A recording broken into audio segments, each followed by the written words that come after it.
ഞാനുണ്ടല്ലോ പള്ളൂരത്ത് ചെന്നപ്പോൾ ഞാട്ടോ ഇങ്ങനെ സീമന്തം വളകാപ്പ് അങ്ങനത്തെ ചടങ്ങുകളൊക്കെ കാണുന്നതും നമ്മളിങ്ങനെ പോയി അറ്റൻഡ് ചെയ്യുന്നതൊക്കെ. നമ്മൾ അരൂർ നേരത്തെ ഒന്നും അങ്ങനെയൊന്നും ഉണ്ടായിരുന്നില്ല. പക്ഷെ ഇപ്പം അങ്ങനെയല്ല കേട്ടോ. ഇപ്പം എനിക്ക് തോന്നുന്നു ഓൾമോസ്റ്റ് എല്ലായിടത്തും ഈ ഒരു ചടങ്ങും കാര്യങ്ങളൊക്കെ ഉണ്ട് അല്ലേ.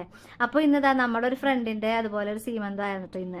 ഞങ്ങൾ ചെന്നപ്പോൾ ഇവർക്ക് എന്തൊക്കെയോ ചടങ്ങുകളും കാര്യങ്ങളൊക്കെ ഉണ്ടായിരുന്നു പറഞ്ഞു. പക്ഷെ അതൊന്നും കാണാൻ പറ്റില്ല ഗൈസ്, എല്ലാം കഴിഞ്ഞു പോയിട്ടുണ്ടായിരുന്നു. അല്ലെങ്കിൽ അങ്ങനെയാണ്. ഞാൻ സമയം കുട്ടികളൊക്കെ ആയിട്ട് കെട്ടിപ്പെറുക്കി കടയിൽ കയറി ഗിഫ്റ്റൊക്കെ വാങ്ങിച്ചെത്തിയപ്പോൾ ഒരു നേരമായി.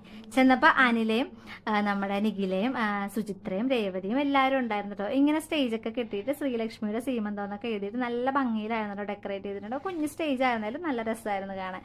എല്ലാവരും സ്റ്റേജിൽ കയറി ഇങ്ങനെ ഫോട്ടോസൊക്കെ എടുക്കുന്നുണ്ടായിരുന്നു. നമ്മളും കയറി ഗിഫ്റ്റൊക്കെ കൊടുത്തിട്ട് ഫോട്ടോസും വീഡിയോസൊക്കെ എടുത്താട്ടോ.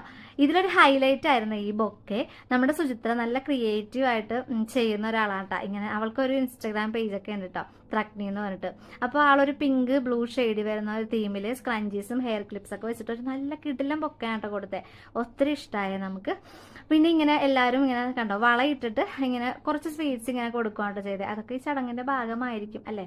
എനിക്ക് എന്തായാലും കണ്ടപ്പോഴത്തേക്കും ഭയങ്കര ഇഷ്ടപ്പെട്ടു. അപ്പം ഞാനതൊക്കെ ഇങ്ങനെ വീഡിയോയിൽ ഇങ്ങനെ പകർത്തി ഗൈസ്. പിന്നെ അതാ ഫുഡ് ബിരിയാണി ആയിരുന്നു കേട്ടോ.